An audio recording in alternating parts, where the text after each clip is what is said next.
Glad you could be here for this conversation on immigration hosted by the Goshen Democrats. My name is Paul Stauffer. I'm the chair of the Goshen City Democratic Party. And I appreciate all of you for coming, and I want to extend special thanks to all of our speakers for taking the time to share with us tonight. I guess I need to stay right in the mic here. And a big thank you to the members of the committee behind the Goshen Call to Action Initiative, which did tremendous work to organize this event. The Democratic Party believes that our nation and our community is stronger, healthier, wealthier, and more vibrant because of our immigrant neighbors. Their presence is a blessing to be celebrated, not a crisis that requires a harsh response. Now, this is not a campaign event tonight, and I want to make it clear that tonight's speakers were invited because of their subject matter expertise or to tell personal stories. Their participation here tonight should not be construed as an endorsement of the Democratic Party or its candidates or anything of that nature. They're just, we were looking for people to come talk, and they were kind enough to show up. Given my role as the chair here, I do like to point out we are in an election year this year, and I would like to highlight briefly the amazing energy and engagement that we have been seeing in the Democratic Party right now. We have a historic number of people who have stepped up to run for elected office. I'm not going to point out or endorse any specific people here. That's not why we're here tonight. But as many of you know, in the past, when you've gone to vote, you've seen empty ballot slots and uncontested races and a lot of things. Not this year.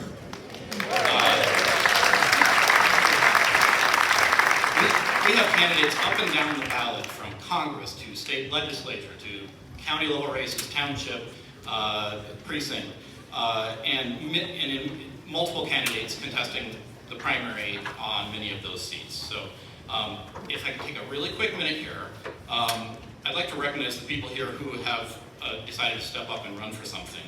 If you're a candidate for Congress or state legislature, could you just stand up real quick? And stay standing. Okay, all right. But hang on, there's more. if you're running for a county level seat or a township level seat, would you please stand up as well? And if you're running for a precinct or state delegate, could you please stand up?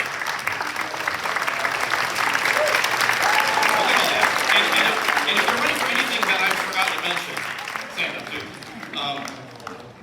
Do you see all these people standing up in this audience? These are your neighbors, these are your community members who decided it was time to step up and use the political process to work for positive change in your community. So, thank you. So, some of our speakers tonight will be giving you some actions you can take to support your immigrant neighbors and to support local groups doing good work in this area. But there is another way you can take action, which is to vote for better policies and better leaders. If you like what our candidates are doing, great, please support them, please vote for them, all that. I won't go into it further than that, that's not why we're here. But based on the energy we're seeing, I think in November we're going to show everybody that Indiana is not quite as red as they think it is. But that's enough politics stuff. And probably more than enough for me tonight. So I would like to introduce your host for tonight, Richard Aguirre. Richard wears many hats in our community, but he's here tonight because of his history as an activist and as one of the leaders of a grassroots coalition that successfully prevented the construction of an immigration detention center in our community a few years ago.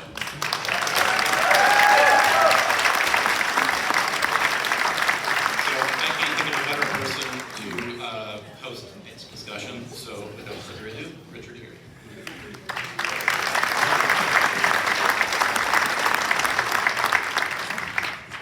Well, good evening and welcome. This is a special gathering made extraordinary by your presence. And as you walked in, as you looked around, I'm sure you saw friends, neighbors, colleagues, church members that you worship with on Sunday, people you work with or used to work with, people who have sacrificed for the common good, helped others, and lent a hand. That is something that is and a correct characteristic of the city of Goshen, and it's something that we're here to celebrate as we gather in the spirit of learning about immigration and how we can help friends and neighbors. Once again, my name is Richard Aguirre. I'll mention my work with the Coalition Against the Elkhart County Immigration Detention Center. There were two co-leaders of that group, and one of them is here tonight. I'd like her to stand, and that's Marilyn Torres.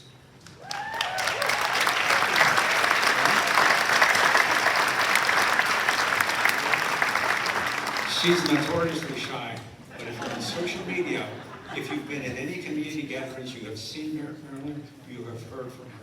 She's been in the trenches for decades and is one of the gifts to our community because of her involvement. Those of you who were a part of the campaign in 2017 and 28 know that it was not only amazing, but there was a spirit that infused it, and I mean the Spirit of God. I'm a person of faith. I'm not afraid to talk about that. But we rallied this community, you rallied this community, to in the space of just 6 weeks defend a major national corporation and an administration that wanted to locate an immigration detention center. That would not have happened if not for the work of many of you in this room and people like former Mayor Jeremy Stutzman, who rallied the business community to oppose this. That was a campaign against great odds. We are similarly in a different time and in a different place, but the challenge is just as great. But this community has proven that it will not give up. As you walked in, you should have received 3 things. The program for tonight, a document that has a list of your elected officials, local, state, federal, and some suggested messaging points on immigration. This is mine. I take blame for it or credit for it. But this is something that you can consider doing if you want to take action to reach out to elected officials. And if you want to know more about what's happened and why it's happened, I put together this 2-page document, and Lisa Coop was kind enough to catch and allow me to correct some of my errors. It's not all-inclusive, but in 2 pages, it will give you a sense of what's happened over the last year. For both of these documents, I'd invite you to use them, pass them on to family, pass them on to friends. These are resources that I hope can be useful. And they're also provided so that we wouldn't take valuable time with these people going over that kind of information. Now, after this program is over, please stop by the tables that are out in the lobby, and please talk to some of the representatives of the groups that are here tonight. These are people who are daily working to help our immigrant community.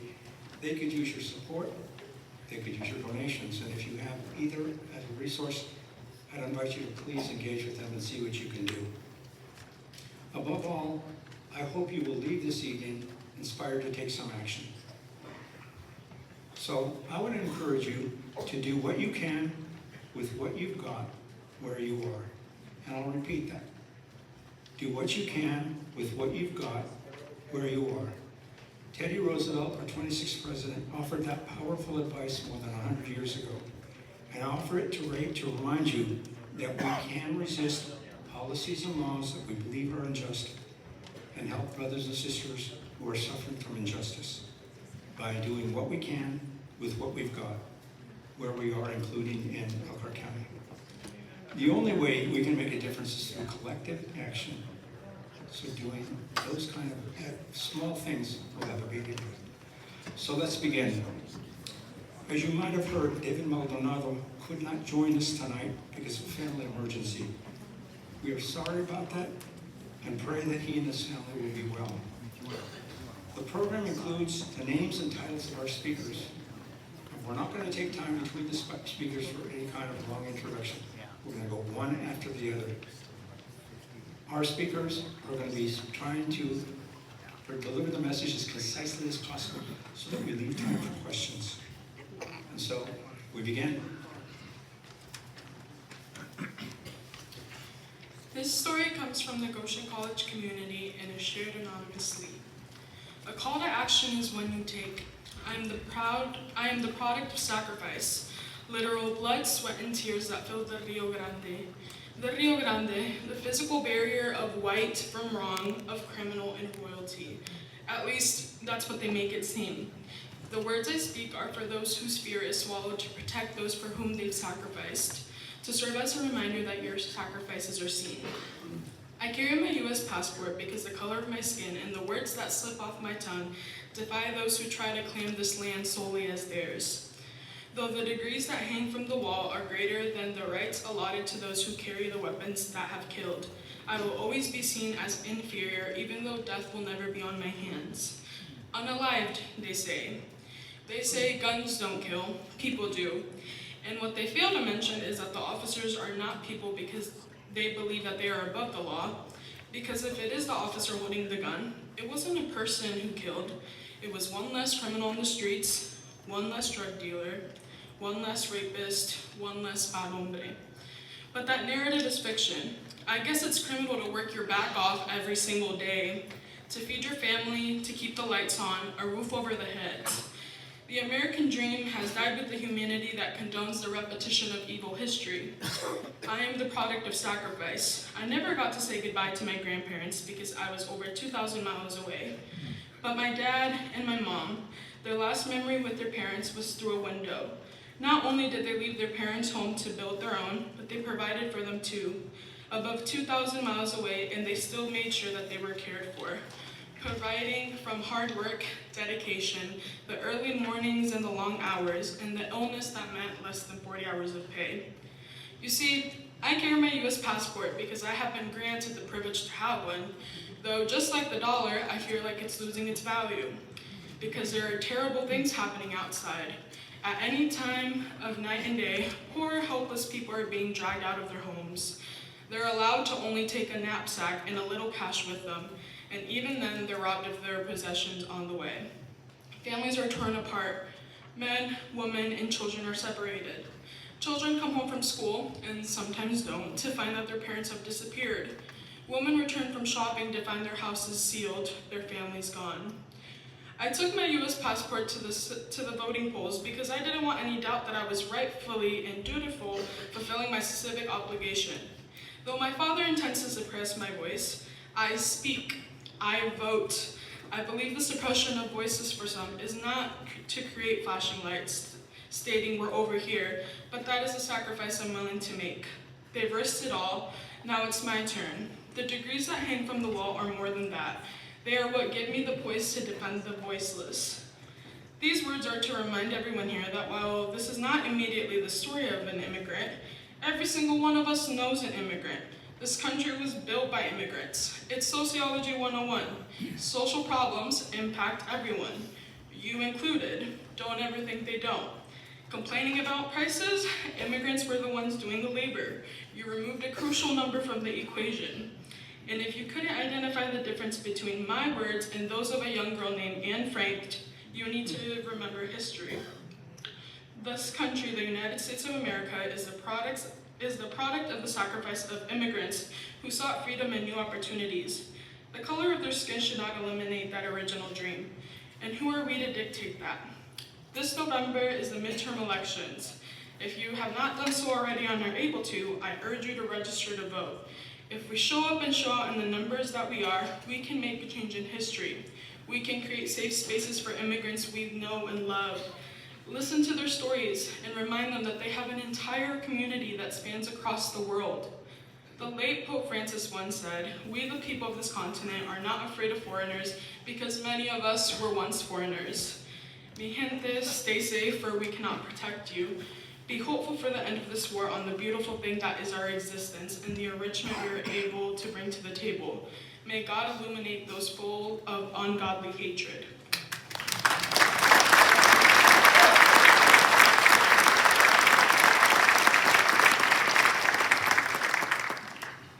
Today I will be reading you an anonymous story from a Goshen College student. We all have dreams to achieve in life, one of the most important aspects that encourages us to continue living. My grandparents were immigrants. No food, limited water, bare feet, a pair of clothes that could barely cover their exposed skin while crossing over the treacherous 1,500-mile snow-peaked mountain range. Their dream was to find a better life somewhere else other than their home country. which was overruled by a editorial regime.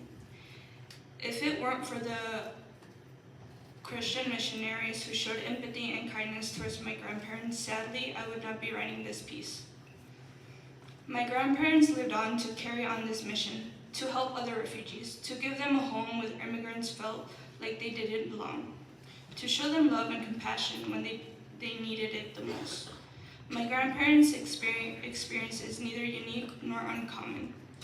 Immigrants from around the world are facing the same situation. Immigrants, non-immigrants, here call it the American dream. The American dream has lived on for centuries, creating this great nation. Suppressing the vital factor that made the nation what it is today is atrocious. The hypocrisy in this country administration is baffling. Their ancestors entered into this foreign land with the same American dream that they were trying to abolish. Despite the conflict and division, we have made it this far by working together, understanding each other, being compassionate, and spreading love to one another. In a world that often makes us forget this, our humanity is what matters the most. Thank you.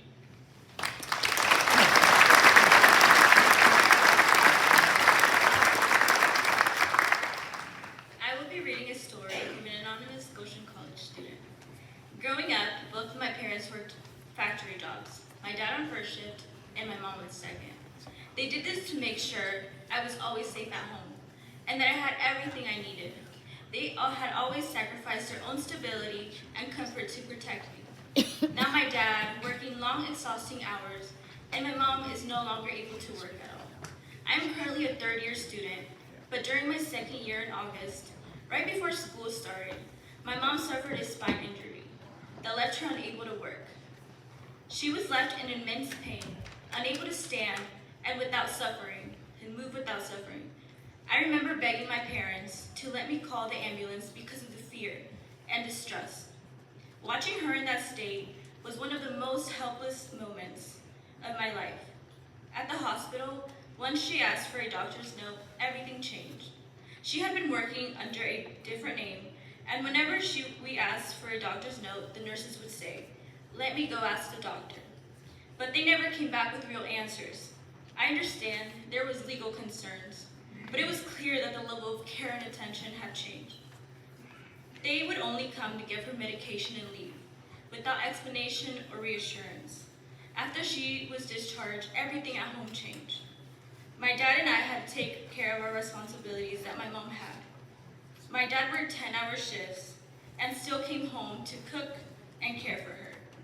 At the same time, I was balancing school while helping my mom move, clean, and make sure she was okay. It was painful to watch my parents struggle, especially with medical bills and no insurance. It wasn't that we didn't try to apply, we simply couldn't. The system was supposed to help people like my parents, but it was not accessible to them. Even now, I live with constant guilt.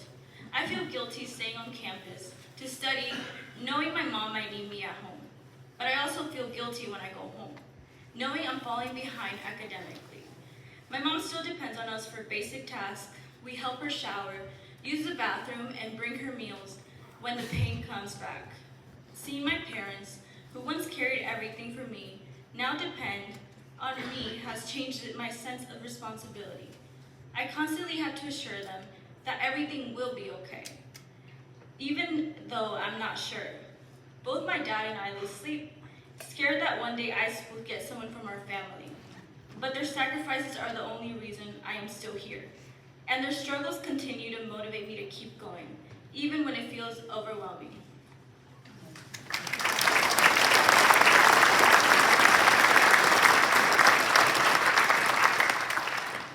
This is an anonymous story from a student at Goshen College. In January, after a month or so of the election, a group of us students sat in class with a knot in our stomach. A knot full of fear, anger, and grief. Not only for ourselves, but for the people that we love and care about. For classmates, for neighbors, for families in our community that already live under constant stress, wondering when a knock on the door could change everything. I don't think we realize what a privilege it is just to put our phones away when it gets too heavy. For us to say, "This is too depressing," or "This is enough for today." We don't all have that luxury. So, as students, we kept asking ourselves the same question. How are we supposed to keep pretending like everything is normal when we know it isn't? We didn't know exactly what we wanted to do, more so that we had to do something and that we had to do it now. We met with community leaders to discuss how we were feeling. Some of us sat in silence because no words could convey what we were feeling.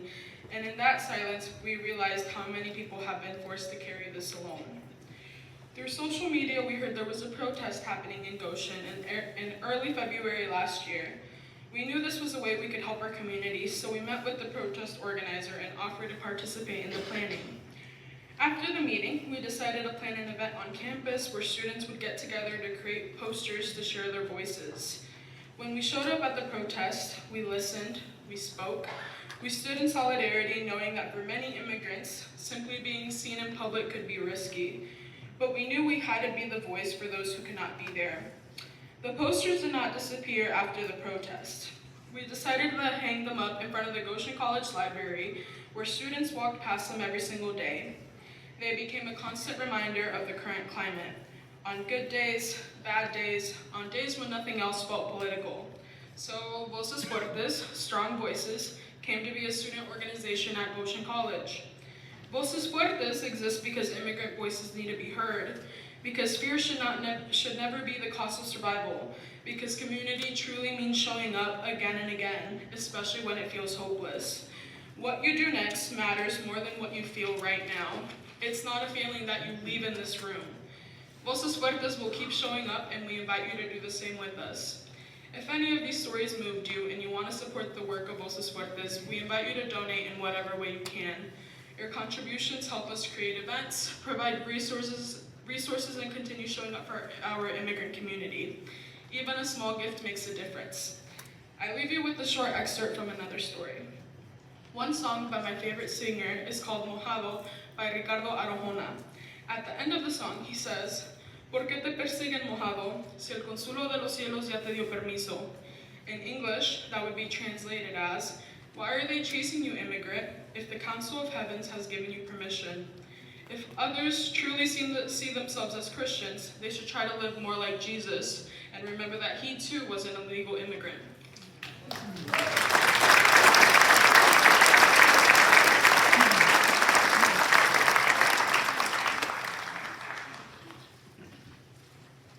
Bonjour.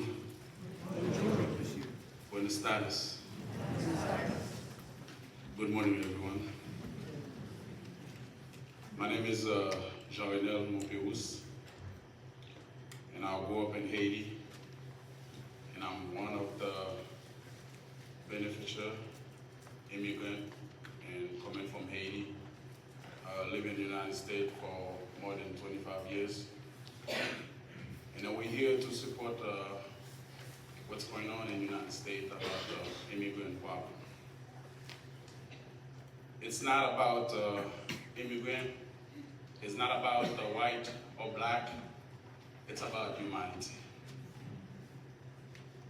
And what's going on right now in the United States, and I've been living here for more than 25 years, I never seen that before. Whatever happened to New York, Minnesota, that can happen here in Goshen, Indiana. My advice for everybody here today, and go out and vote. If you don't go out and vote, nobody will vote for you. This is what everybody needs to do. And I remember when I was growing up in Haiti, our dream is to come in the United States for our dream. And we're always proud to come in the United States. So even though I travel around the world and carry American passport, we were proud, but now we almost lost our pride. And for what's going on in the United States, it's not a good sign for us. It's not about immigrants. It's about humanity. You all need to stand up to say no. If you're not stand up, and they're going after you. Next, it's going to be Goshen, Indiana, or Elkhart. It's not about New York. But if we not stand up, they're going after us. So we need all your support about the immigrant. So we need it. So for me, as an immigrant, and I'm proud to be American, and I'll share a little story, and I went to renew my license, and I handled my passport to the lady who was on the counter, and she just looked at me, and she keep asking me, "Where's your visa?" I'm like, "What are you talking about?" She doesn't look the passport, but she only looked at me, says, "Where's my visa?" I'm like, "What are you talking about? What about the visa?" She's like, "Yeah, you need to get a visa." I'm like, "Okay, can I speak to your manager?" She's like, "Yeah." And then when the manager came, and she's like, she asked me about the visa. She's like, no, that's American passport. But she doesn't look at the passport, the document, but she look at me, says like I'm not American. And I was watching the news the other day, one ICE agent and stop a black guy and ask him, "You don't look American." So today, my question is, how can we look American? So what do I have to do to look American for ICE not asking me for my document? So this is not a good sign. So when we come here in the United States, we learn about justice for all. Where's our justice for all? Where's our dream going to be at? And I remember the last reform, immigration was 1992, and Bill Clinton. They never had any reform anymore. And I have my family who's on TPS for more than 15 years. Now they want to take it away from them. And they call me all the time, especially in Goshen, Indiana. They call me at the time, and I have to call all the immigration lawyers that I know and ask them a question I don't know what to answer. So one thing that I can say, my last word, go out and vote. Thank you, everybody.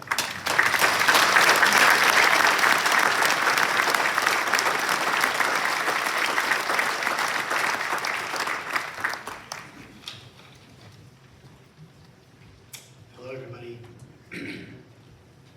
It is lovely to see so many familiar faces and some new faces from many different stages of my life here in Goshen. It's heartwarming to see this place packed out. In early November of 2015, which now seems ages ago, I was in absolute shock and disbelief to hear the results of the election. But my remarks tonight are not about any particular individual. That particular election, however, and its preceding campaign ushered in a new era of highly divisive politics and new destructive social norms. And tragically, since that time, intense tribalism, racism, and hatred have been spilling out in every arena of our lives. In our neighborhoods and schools, churches, and even within some families. Neighbor has turned against neighbor, friends have become enemies, and even family members and loved ones have become estranged, and it all feels so surreal. And with that context and backstory, I introduce myself. I'm Rafael Barahona. I am the founder and partner, a founding partner and CEO at Lightbox, a local design and branding agency here in Goshen. I'm a local business leader, currently serving on the Goshen Chamber of Commerce. I'm also a soccer fanatic. I'm a husband and a father, and I'm an immigrant.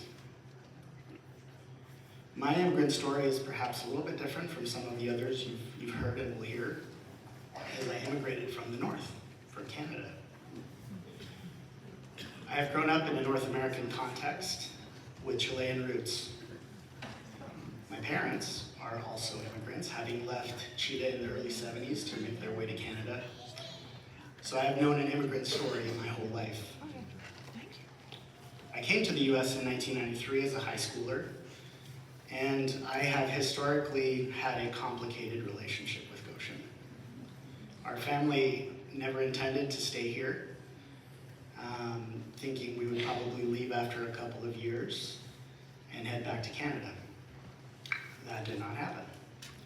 And since then, I myself have had to leave on several occasions. And here I am on this stage, 30 years later, building a life in Goshen. I've spent the greater part of my life and my most formative years here.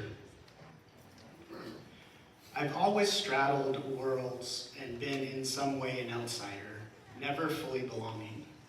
However, as I grew up and began to exercise more agency in my life, I came to think of myself first as a chameleon, being able to blend in whatever context, and then eventually as a bridge builder, helping different groups connect. Difference as a circumstance was no longer a deficit, but a strength. I'm now an American citizen, having done things the right way, which I might add took about 12 years for me, and that's a luxury I know that many people do not have. And while I had a brief stint living in Virginia, my family is here in Goshen. I've invested in this community, serving on municipal boards and committees. I have decades-long friendships here, strong church community, strong business community, all anchored here. And yes, despite my longevity and legal status, I've been evaluating my own and my family's safety in this country. There are plenty of documented examples that almost anyone can be a target, regardless of your age, race, status, or ability to speak. And I've spent the last several months checking in with many immigrant friends across the country to just get a read on how are we experiencing this moment. Wondering if all of these awful stories are isolated or if it's just the high-profile examples of a pervasive and troubling reality. And it's a mixed bag, unsurprisingly, due to everyone's own unique experiences and personality traits. And so besides enjoying my legal status, I also have other privileges that I can acknowledge, including facility with language, understanding my rights, and living in a largely welcoming and supportive local community. And even so, despite these advantages, I admit my own frustration, sadness, and anger at having to contemplate whether I should even stay.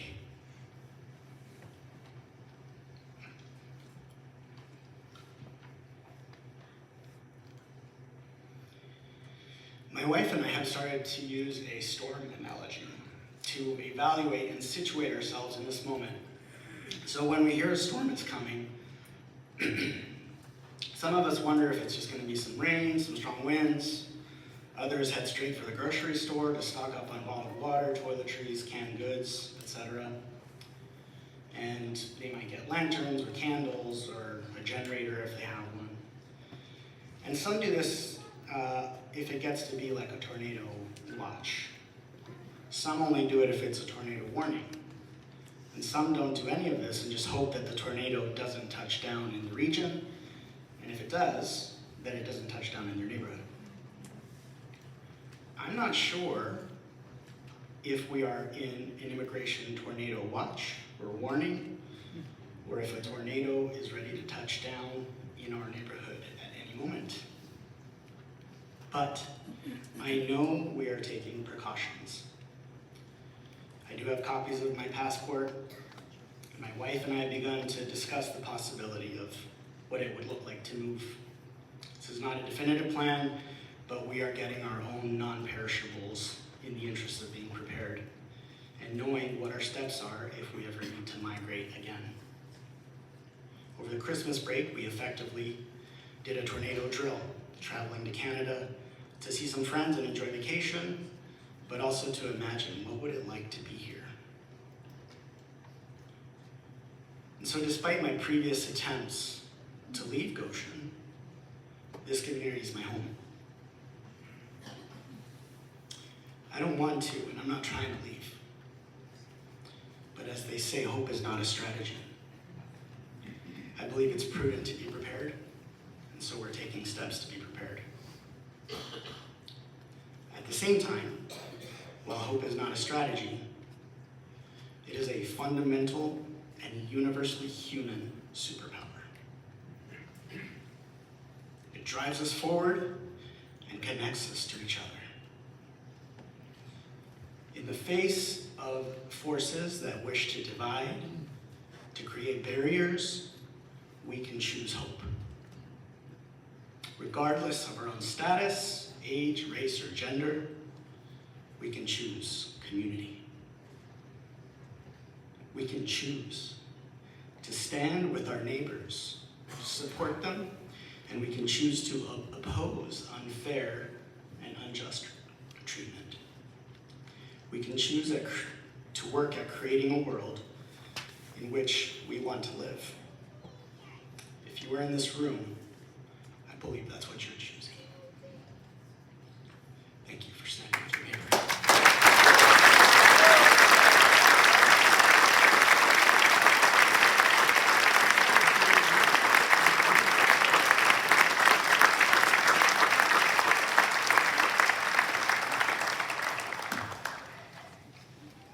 My name is Felipe Merino, and I'm an immigration and criminal defense attorney here in town. I see a lot of familiar faces, and I'm glad you're here. I've served in this community in different capacities, and at one point I was an elected official. And you know what the best part is about not being an elected official anymore? I can say whatever I want.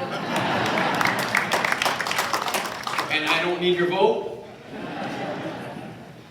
Because most of the people that I represent and that I help on a day-to-day basis don't even speak English. But they are the backbone and the fiber of this community.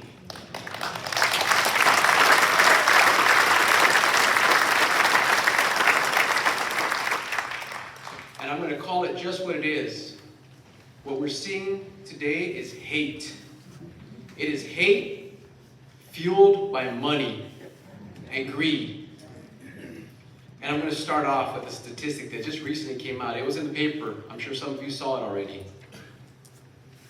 But one of the recent bills that the state of Indiana gave to the federal government for housing for ICE paid out $1.17 million for 1 month. $1.17 million. Okay, the price per detainee night was $55. And it went to $291.24 in Indiana. That multiplication alone is enough to make anybody greedy. And the cooperation of the state of Indiana with ICE is letting greed just take over at the cost of our humanity. So Richard knows I can talk all day, so he limited my time. And so my plan is to cut it short, make it concise, so that we can have more questions at the end, because I'm sure a lot of you will have questions, and I'm going to stand outside as well in case you have more questions. So don't feel like you got left out. But I do want to share with you, in Indiana we now have several facilities. So there's an ever-moving target of spaces. Miami Correctional Facility has approximately 558 beds used up right now out of 1,000 spaces. Clayton County Jail, which was traditionally the immigration jail in Indiana that people would get taken to, it's at about 268 people right now, up from 50 to 60 daily in previous years. Clinton County Sheriff's Office in Frankfort, Indiana has estimated 22 immigrants. Clark County Jail in Jefferson, Indiana, upwards of average of 95, doubled from 46. There are the plans right now that are going on. Camp Atterbury, that you've probably heard of. Plan is to hold up to 1,000 immigrants. Most recently, I've had calls from everywhere, even from law enforcement, asking me what's going on. I posted something on Facebook where I shared some information from somebody in the community. And I don't just post things, I verify information before I post them. And I had numerous phone calls from people and families where their relatives are being picked up off of 30, Old 30 over there in Warsaw, where there's a state trooper, Indiana's finest, who gets on the phone with an ICE officer and screens people for their citizenship and does not take them to the Kosciuszko County Jail, but takes them straight to Fulton County Jail, which is an ICE holding facility temporarily for 1 or 2 days, but that takes those individuals out of the jurisdiction of the state court judge, where the state court judge doesn't any longer have authority to release people on their own recognizance, go back home and go to work and take care of your family and come to court because you didn't have a license. They bypass that whole process to go straight there and fast track people to get in front of an immigration judge or out of the country.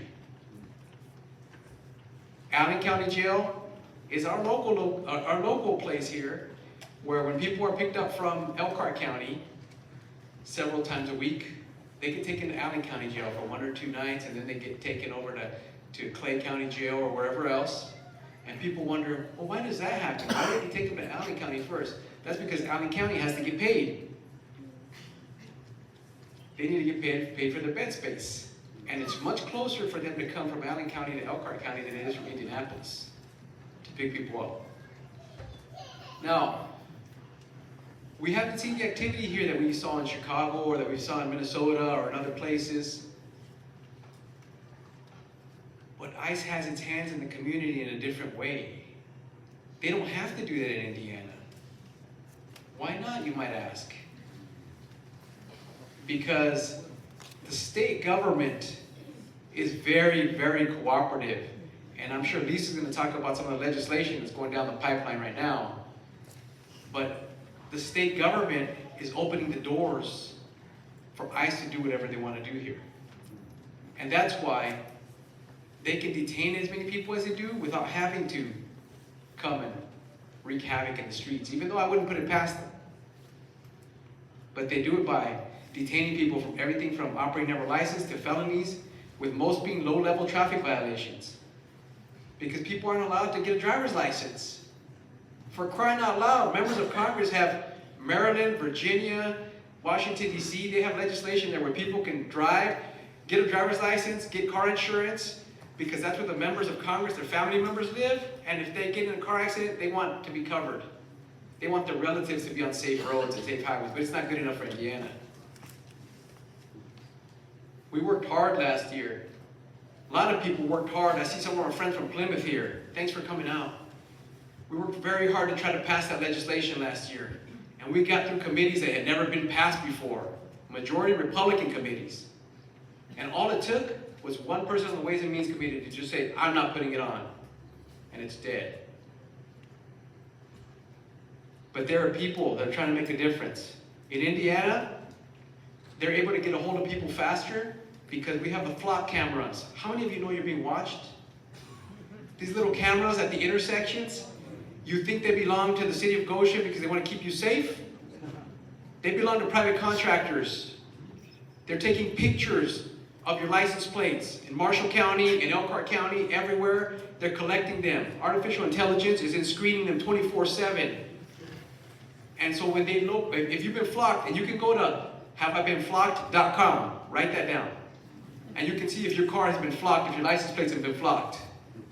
And if you've been flocked, and the AI picks you up, and you're either an uninsured, an unlicensed driver, or a suspended driver, or you have a warrant for your arrest, the next time that your plate gets detected, guess what? The authorities are going to get notified. This person is driving at this intersection. Go get him. And so ICE is using that same kind of technology to find people with deportation orders. Because the private contractor is up to the highest bidder. Money again. When people are detained on these low-level infractions or for any other offense, they're taken to the county jail, they're arrested, the jail screens them for their place of birth. But you know how they do it? They first ask, do you have any medical conditions? Do you take any medication? No. Where were you born? Just real smooth. And then they just real matter of factly keep on going into questioning. And I've been back there, so I understand exactly how it happens. I've seen it, I've heard it. And they just go on to other things. Do you have any dietary restrictions? As if they care. And it just goes forgotten. And it's when the judge releases somebody, or when somebody posts their bond, then the captain notifies the releasing officer, hey, that person answered that they weren't born in the United States. Have them fill out this Homeland Security questionnaire. And that's where all the questions are. And ICE is notified and they get detained.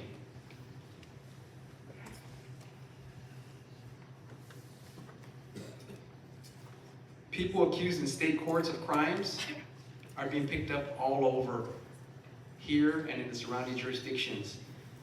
I have prosecutors that are livid, okay, not necessarily here, but in other counties, that are livid because people are being deported, they're being detained, their due process rights are being violated, they can't defend themselves. I have one client that was essentially made to sign his voluntary departure despite the fact that he had relief here in the United States. The prosecutor was so upset that she let him serve his probation in another country. She says, I am not going to put a warrant for his arrest because you are his attorney and as an officer of the court, you're representing to me that he tried to do everything possible to comply with this court's orders. But in most jurisdictions, like in Elkhart County, if ICE takes somebody, the jail does not notify the judges or the courts that ICE took them. The judge just sees on the case summary that the person posted bond and failed to appear. Yes, which is a warrant for your arrest. Because they want to get you if you come back. That's what they say. Never mind the fact that people have a right to due process.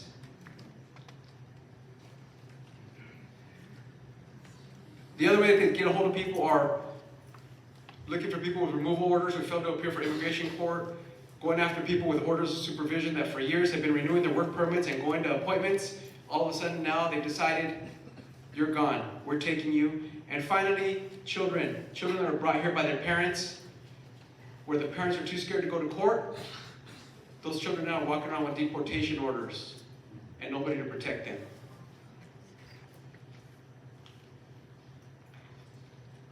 Sorry to paint a grim picture of what's going on, but that's how people are being detained in our community. That's how they're affecting us locally. Thank you.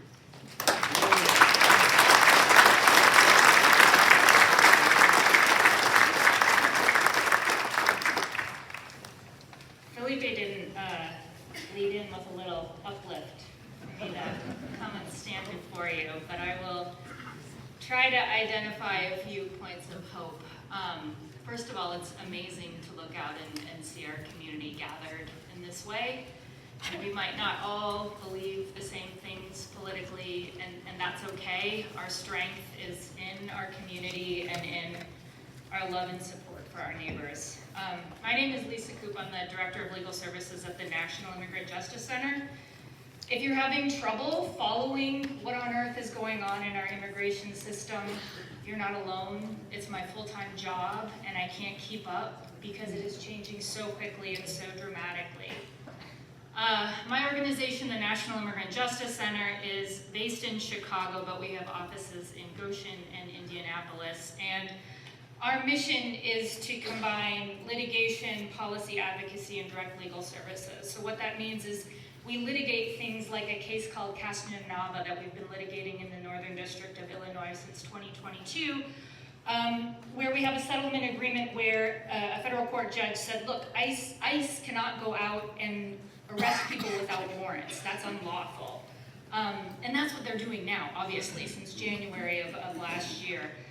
This has been happening in significant numbers in significant ways. And so we're trying to hold the government accountable through litigation. And we argued that case before the Seventh Circuit last week and are waiting for a decision, and hopefully this is a tool, this is a protective tool that we can offer to our community. Indiana is included in this lawsuit, and so if we prevail there, this will give us a tool to push back against some of the due process violations that we're seeing. We do policy work, so right now, the Department of Homeland Security is unfunded temporarily, which is kind of amazing. If you would have asked me a year ago, would Congress reach this point where someone is actually asking, should ICE be allowed to conduct their work in the way that they're conducting their work? And to have members of Congress say, let's step back and look at this, that wasn't the world we were living in January, February, March, even into the summer of last year. So that's significant. And then our direct legal services, our team here in Goshen, this is what we do. We represent asylum seekers, we represent survivors of domestic violence, human trafficking.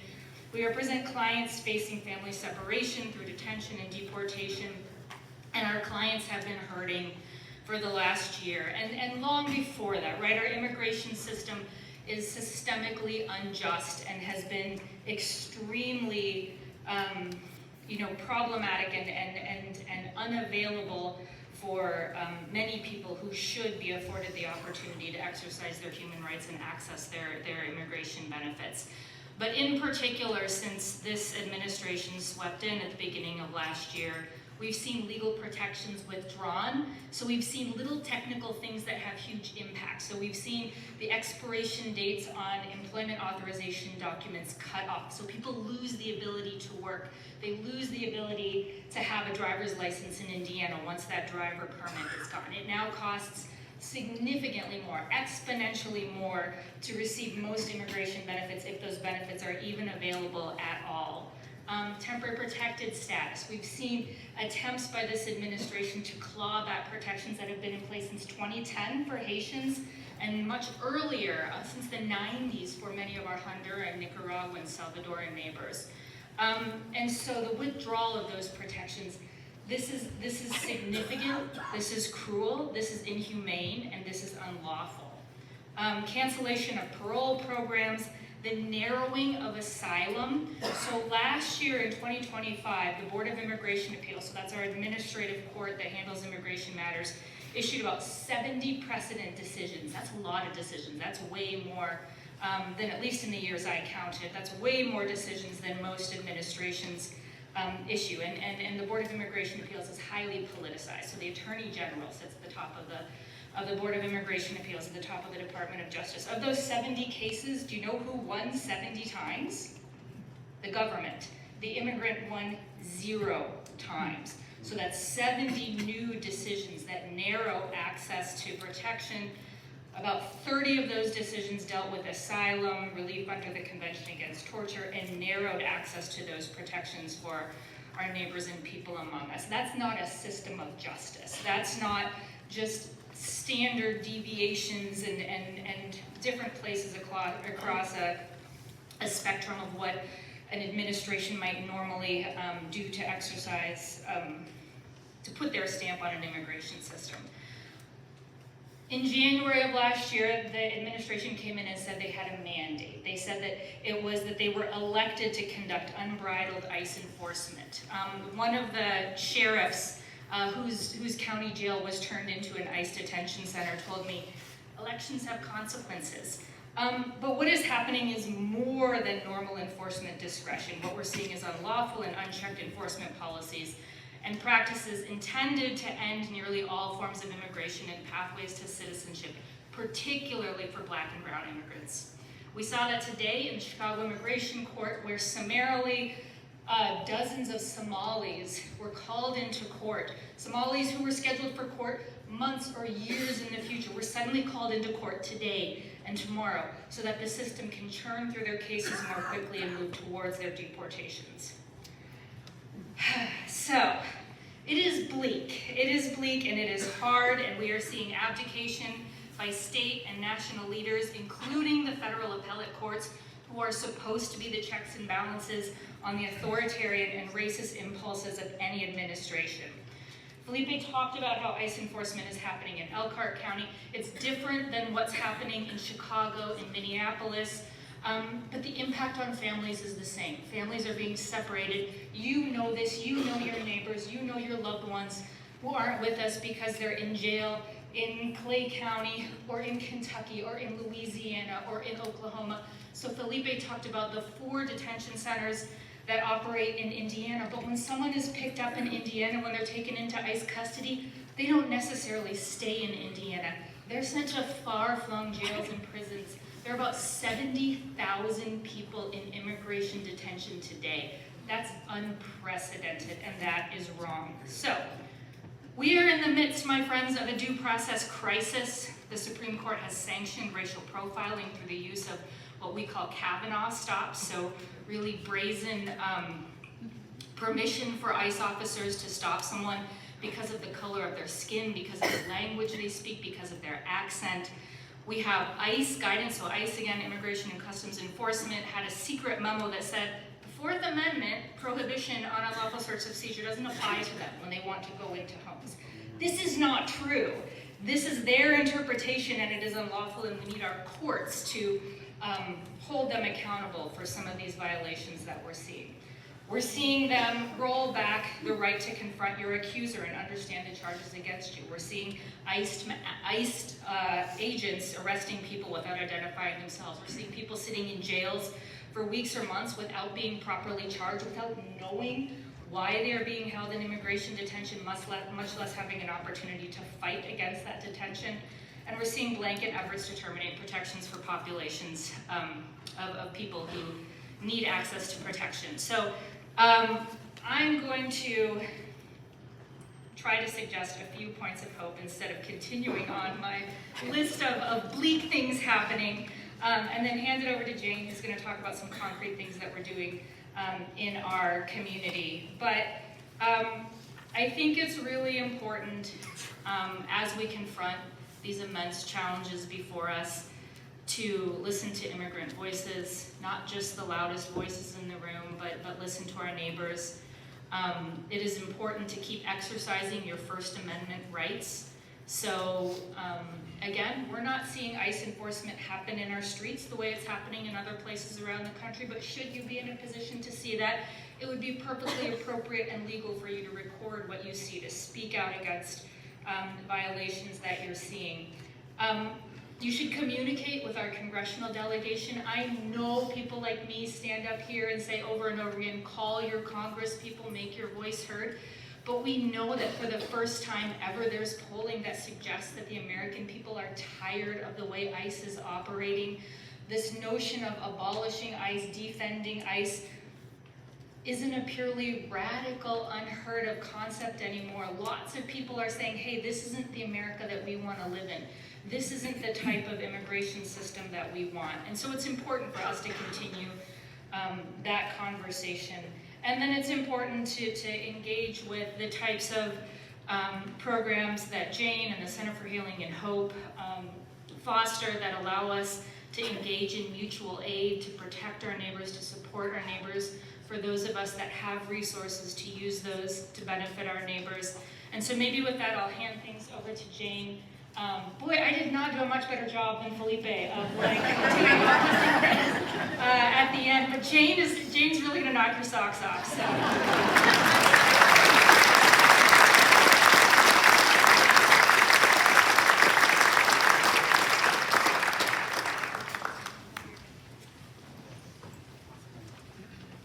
So, why is it that farmers who feed the nation cannot afford to feed their own families? Dolores Huerta was asking this question in 1985. And if you don't know who Dolores Huerta is, she's a woman who did everything that union leader and labor organizer Cesar Chavez did while raising 11 children. 50 years ago, Dolores was asking crowds like this one why migrant farm workers working in the fields could not afford to eat what they harvested. If Dolores was here today, here in Elkhart County, Indiana, she might ask us, why is it that people assembling recreational houses on wheels cannot afford safe and secure housing for their own families? why is it that people manufacturing boats for water transportation cannot freely transport themselves to and from work? I'm Jane Ross Richer. I'm the Immigrant Resource Coordinator for the Center for Healing and Hope. And I ask myself these kinds of questions every single day. For the record, Center for Healing and Hope is a clinic that provides affordable health care for the uninsured and advocacy services for immigrants. We're a welcoming place, serving the community with Christ as our example. We do not receive federal funding, but instead we rely on support from the community to make our mission possible. About 60% of our revenue comes from individual donations, most of those from people right here in our community. The reason we do this work is because we believe Jesus is calling us to welcome the stranger, care for the sick, and feed the hungry. Now, not every immigrant is a stranger, or sick, or in need of food. I believe many immigrants in Elkhart County are doing okay. Immigrants and their families are strong, resilient, and creative people. They came to Elkhart County because they want to work. Last August, I attended the Noche Latina at the county fair. The place was packed out with people eating and drinking, couples walking hand in hand, music playing, people dancing, crowds singing, children laughing, and money being spent freely on having a good time. Whew, what a relief. That evening, I learned a very important lesson. The people who come to Center for Healing and Hope are not a representative sample of the Latino community in Elkhart County. Latinos are known for their family bonds. They have safety nets of friends, family, church, and even attorneys. However, the ones who come into my office do not. My office is more like an emergency room, a place where people without the usual safety nets come, the place where people who are facing extraordinary circumstances seek help. Center for Healing and Hope is a clinic after all. The people who come to the clinic come because they're not well. And the folks who come into my office come because the usual safety nets of family and friends, co-workers, churches, or social services have been exhausted or have failed them in some way. So who does come into my office? People who have paid tens of thousands of dollars to legitimate attorneys only to be told they don't have a case. People who have trusted notaries, pastors, and friends of friends with their paperwork and find themselves in legal binds they cannot get out of. People whose asylum hearings are quickly approaching and do not have or cannot afford legal representation. People who have paid back every dime of $30,000 hospital bills, one small payment at a time, only to find themselves back in the hospital and out of a job. People who have lost their jobs after being injured at work. People with documents who were detained for long periods of time, causing their physical, mental, and economic health to destabilize and leaving their families vulnerable. People whose state tax refund was routed into their taxman's bank account. People who lived on fixed incomes, whose NIPSCO bills have skyrocketed. People whose landlord led them to believe their overinflated rent was a payment towards ownership of the house they were living in, only to be kicked out months before the final payments were due. Women whose American partners, empowered by anti-immigrant rhetoric, unleashed excessive violence against them. People who endure microaggressive bullying and harassment at work. Working people who suffer from strokes, diabetes, cancer, and high blood pressure and do not have medical insurance. People who are afraid to drive. Families whose breadwinners have been deported. mothers whose husbands have gone to other states seeking employment after being laid off here in Elkhart County. And then add to any one of these circumstances: underemployment, history of trauma, heightened fear from news reports of ICE violence, AI-created images of Border Patrol cars in the area, and isolation because of misinformation circulated on social media, discouraging people from going out and accessing food and other basic resources.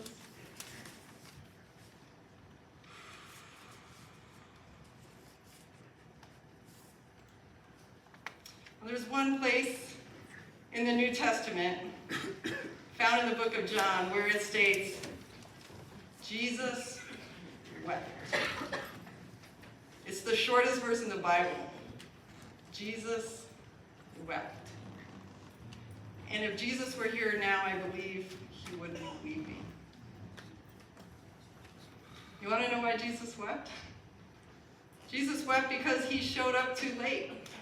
He showed up late and his friend Lazarus was dead. Jesus wept because he showed up late, and this caused his friends Mary and Martha to suffer and grieve. And Jesus grieved with them.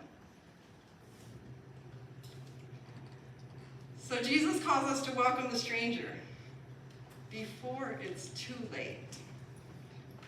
The strangers, the foreigners, the immigrants in our country are not feeling very welcome. So one way you could show up right now is by forming a circle of care with 3 or 4 families you already know through your church or other organization to welcome and accompany an immigrant family in our community who is navigating extraordinary circumstances. Jesus calls us to care for the sick before it's too late. It shouldn't be a surprise to you that the majority of the sick or injured people who come to a clinic serving the uninsured are also the strangers, immigrants, who work but do not have medical insurance.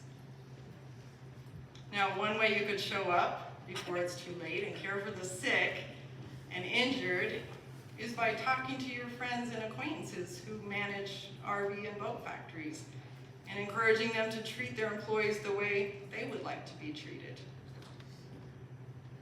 Another way is to provide transportation to medical appointments by volunteering as a driver with the Short-Term Partners Project headed by Ann Meyer-Byler. She will have a table in the lobby later on. And obviously it takes funds to run a nonprofit clinic. Now Jesus calls us to feed the hungry and house the poor before it's too late. The Center for Healing and Hope has a no-barrier tiny food pantry. One way you could show up is to help us keep it stocked. We also have an immigrant resource fund that provides assistance for immigrants with urgent financial needs, like rent, utilities, legal consultations, or even passport applications for their children. And if you're a landlord and are interested in partnering with me to offer affordable housing to an immigrant family, please let me know.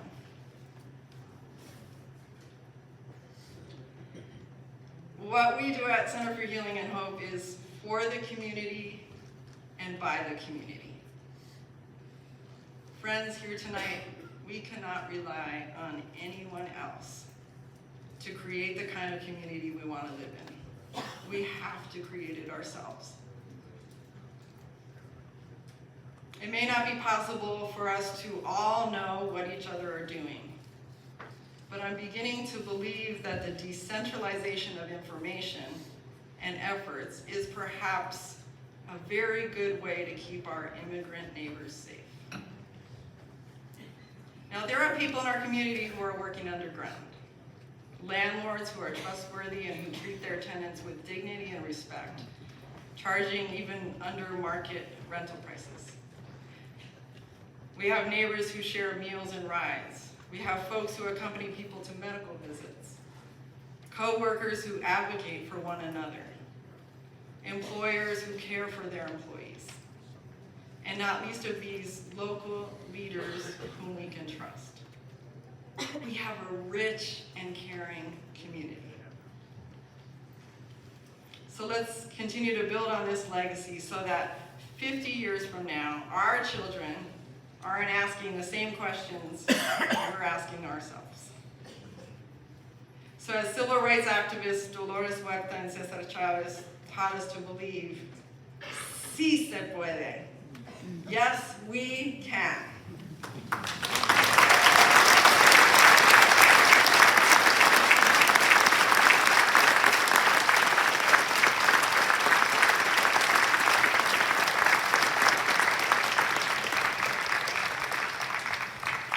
Thank you to our amazing speakers for sharing from the heart. Phil Little and Marcia Yost have been compiling questions, and we'll get through as many as we can. Thank you so much for sending in your questions, and we have a number of them here. Our time is somewhat limited, and we want to be sensitive to your time, but I will say that many of these folks, as well as the Call to Action Committee, will be out in the lobby following, and we would be happy to field any questions as we can. So our first question of the evening, and I'm going to sit down here because you don't need to look at me, and Richard is going to make sure that that question gets directed to the right person. How do you answer or respond when you are told that if you support immigrant rights, you are against the rule of law? What do you say?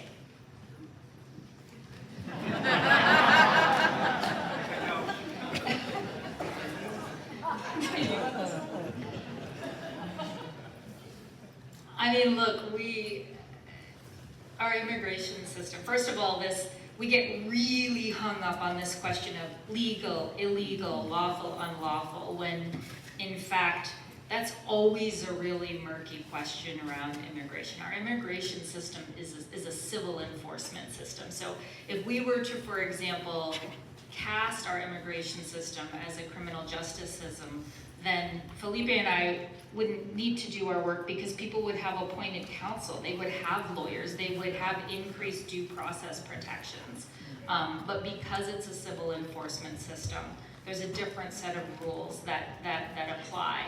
And I will say what we are seeing in this administration right now, how many hundreds, let's see, there was a district court judge that I think tried to count how many judicial orders this administration, ICE in particular, had ignored, and I think in Minnesota alone it was over 100. So if we're talking about who's following the law, who's doing what judges are ordering them to do, I think there's a conversation that we can have about that.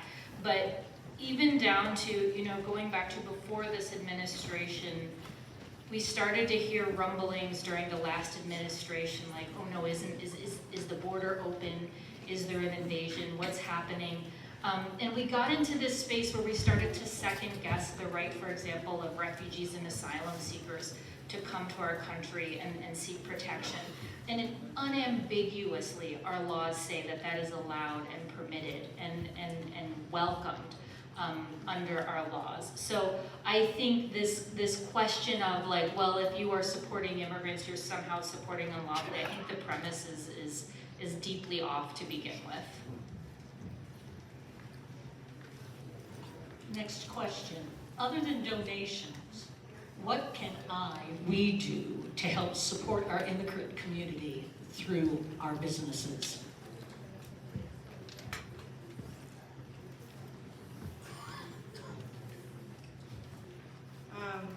Money, of course, is always helpful, but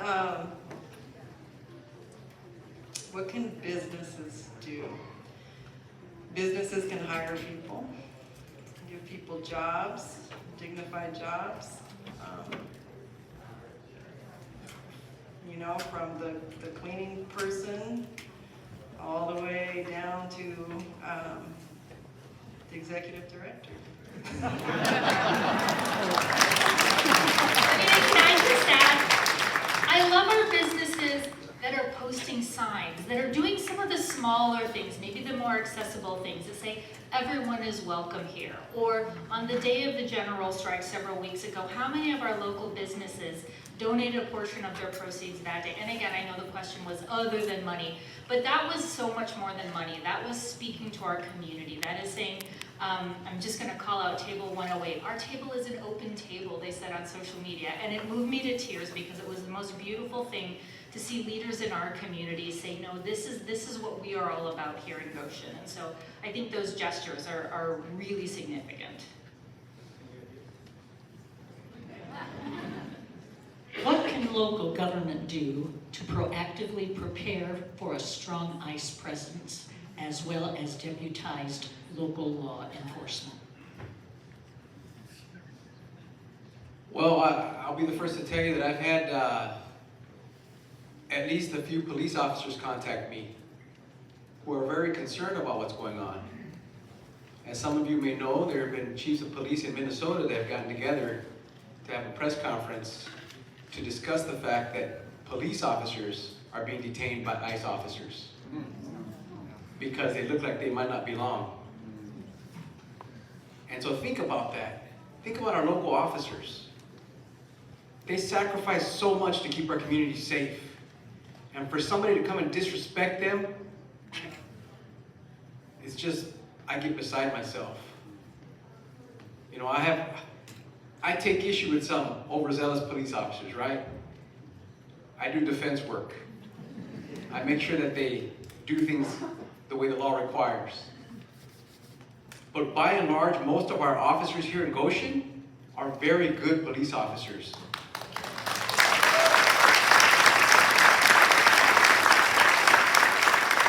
And that is largely due to the fact that it goes straight to the top. From our patrol chief to our chief of police to the mayor of our city, who stand by making sure that everybody in this community is treated with the same dignity and respect that they deserve. And so, for that to happen to our officers and for our officers to fear that, whether it's here or in another community, we need to have protocol in place. Because think about it. What do police officers do on their days off when they're in plain clothes? They might not have on the uniform, but they carry their badge and they carry their gun, right? Because they don't know when some wacko's gonna come back on a revenge trip while they're with their children on the weekend. So there has to be protocol in place so that they know how to deal with de-escalating the situation when a rogue federal agent comes after them. How can we identify an immigrant family to adopt, as Jane referenced? How can we respectfully ask someone we know if they need help without insulting them?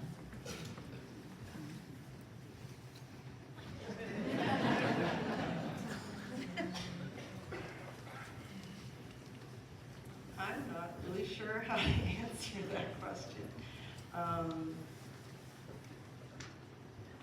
I mean, people are people, so you, I guess, would treat them the way you would treat anyone else. Yeah, honestly, with respect and dignity. One of the methods that I have found useful over the years is break bread with them. Invite them to your table. Because if you invite somebody to your table, their defenses will go down, they will share their heart, they will share their family, and you will find out about their needs real fast.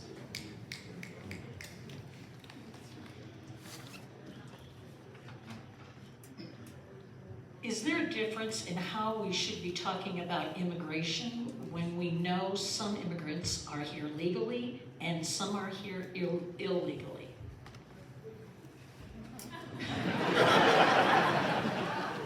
You're gonna have to ask that one more time. Not sure I was following that. Is there a difference in how we should be talking about immigration when we know some immigrants are here legally and some are here illegally? I mean, for me personally, I think a person's humanity and their dignity has to be at least at the same level of legal questions.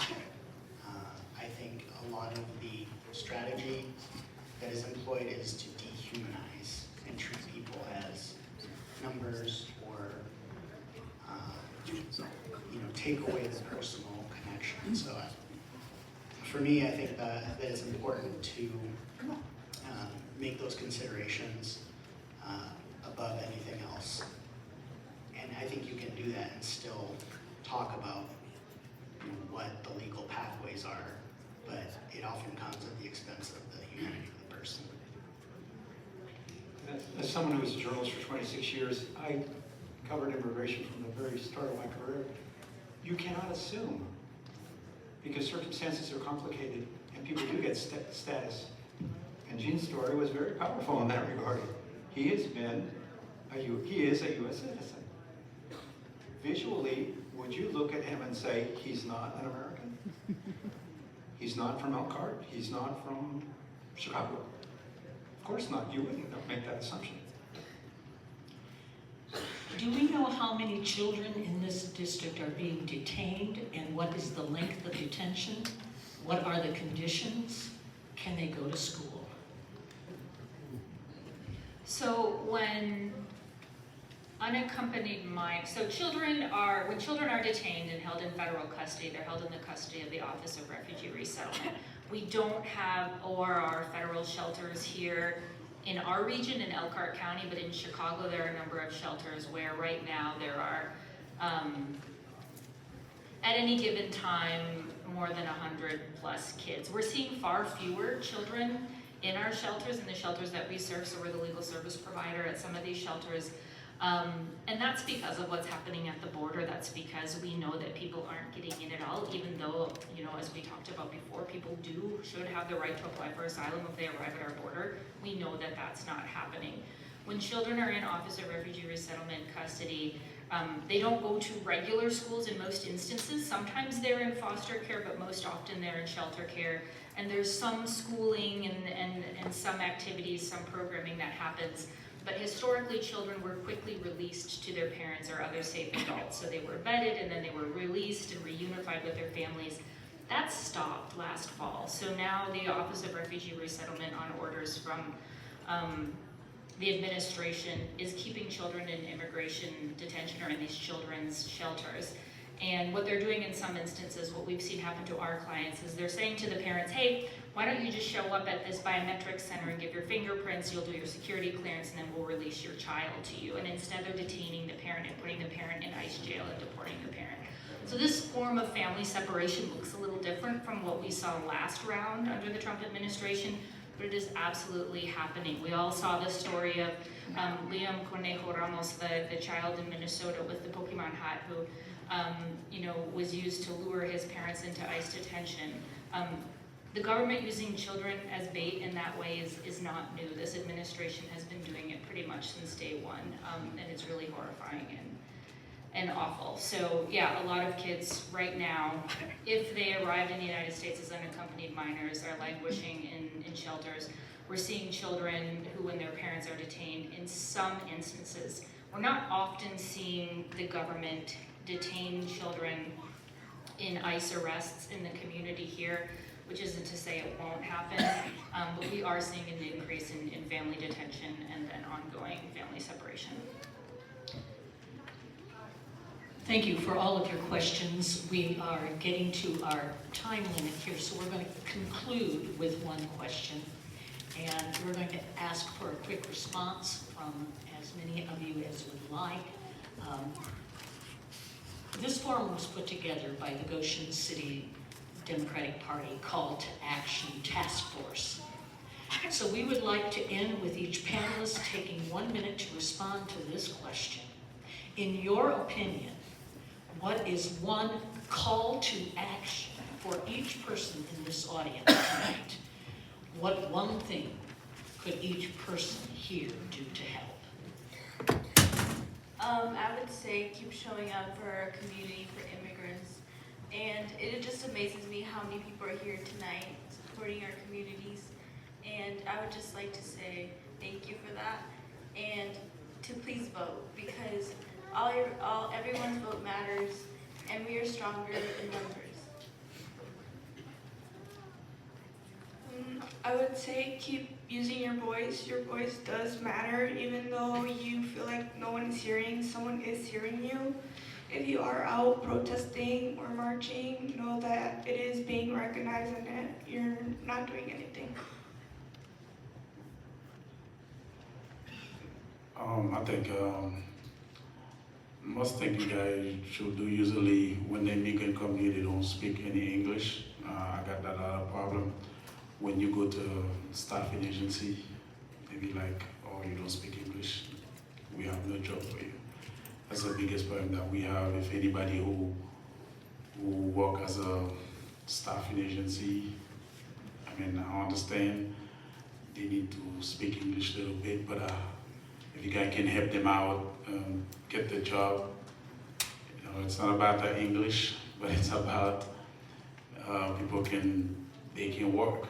Sometimes when I go to help them out to find a job, they'll be like, oh, well, you don't speak English, there's no job for you. If anybody who here working as a recruiting or staffing agency, try to help them out.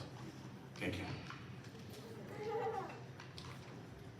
I'll put my business chamber hat on here and partially answer the question before. You know, as far as I know, I was the first Latino to serve as board chair for the chamber last year, and this year's we have a Latina who is serving as board chair.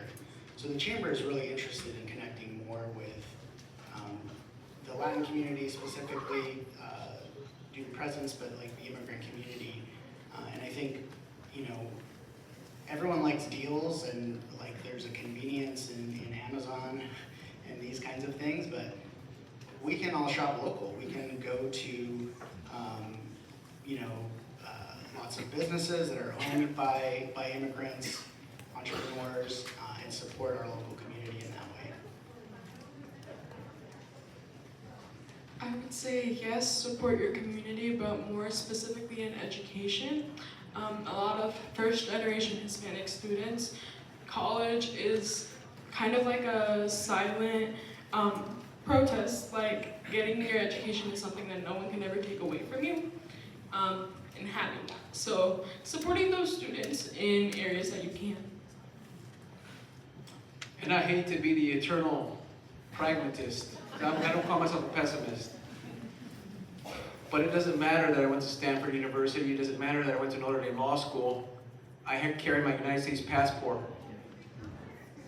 I'm embarrassed to have to carry this with me. I'm a student of history, and I'm a very realistic person. And early on, in the previous century, millions of Mexican Americans, US-born Mexican Americans, were put on trains and deported to Mexico.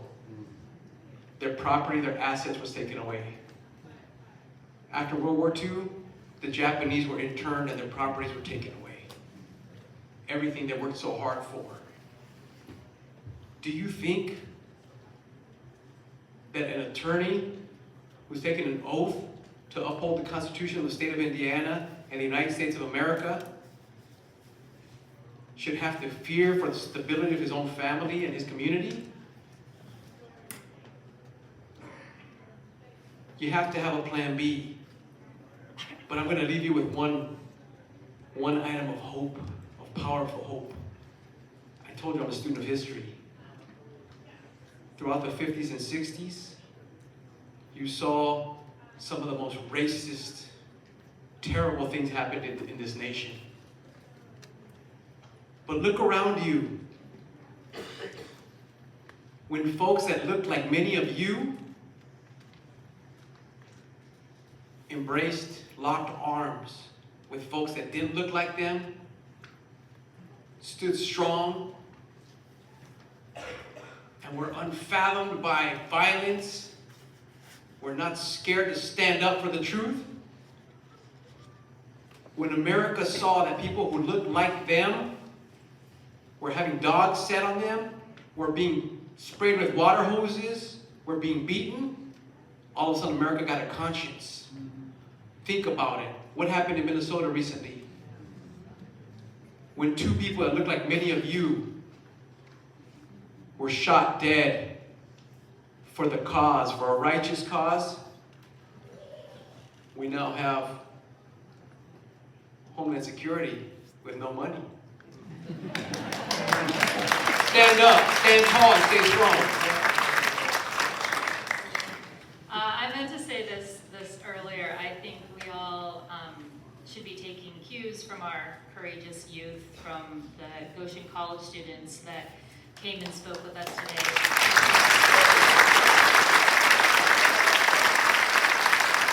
Our future leaders and our Goshen students who marched downtown last week.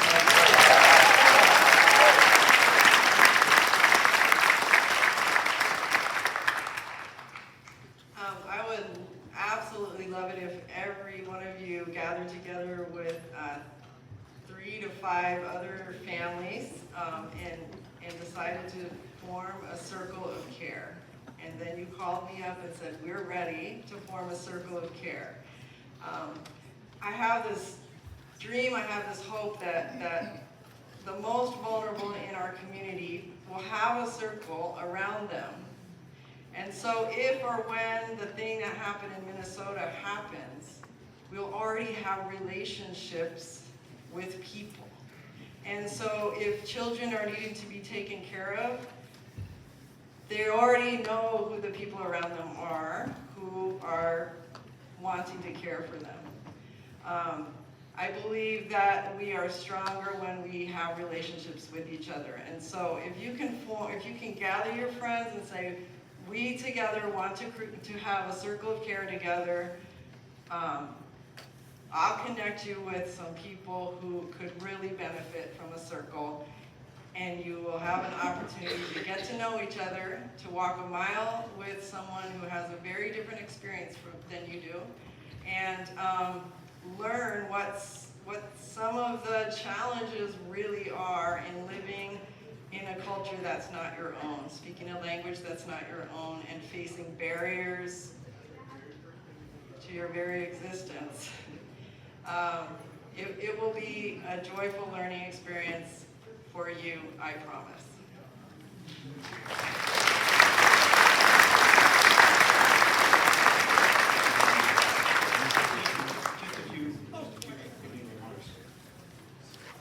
The group that put this together were Paul Stauffer, Lisa and Phil Letterock, Michael Stellingworth, Marcia Yost, and Norm Copeland. Many of you know some of those folks. Many of you know the work they've done over the year, the contributions they've made. People who don't have to meet as we do, week after week, day after day, to plan events like this. They do it because we care, and because they're able to grasp the dream that we shared when a few months ago we started talking about this event. I envisioned that this many people could come together because I know this community, and I know so many of you and that you care for each other. On behalf of Goshen Democrats Call for Action Task Force, thank you to the speakers very much for your contributions.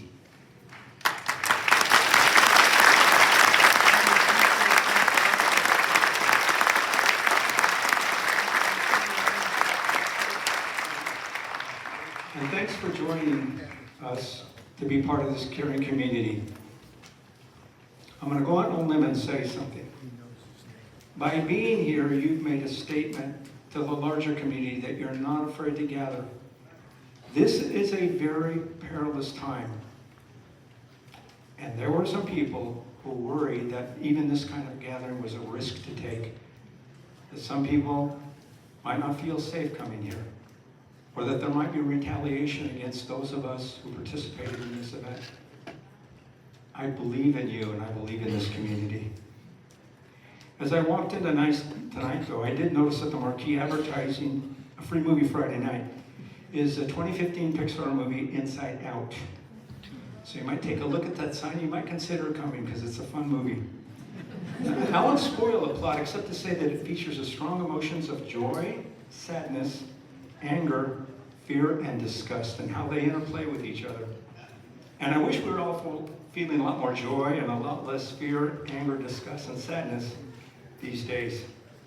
But hopefully you're leaving tonight with other emotions: courage, determination, empowerment, solidarity, and hope. Hope above all. In closing, I want to acknowledge the passing today of the Reverend Jesse Jackson, who inspired generations of Americans through his civil rights advocacy, his community organizing, his moral clarity, and his political courage and vision. I'll leave you with one of his most famous quotes, words as relevant today as in the heyday of his activism. At the end of the day, we must go forward with hope and not backward by fear and division. The Rainbow Coalition that Jesse Jackson envisioned has been realized today in the widespread opposition to the largest crackdown of immigrants in our nation's history. Young and old, people of all races and ethnicities, and I want to call out the people who went to Target 2 weekends ago. A lot of you were there. That was amazing to see that advocacy. People of all occupations, political persuasions, to stand together with our immigrant brothers and sisters. Minnesota is proof of that.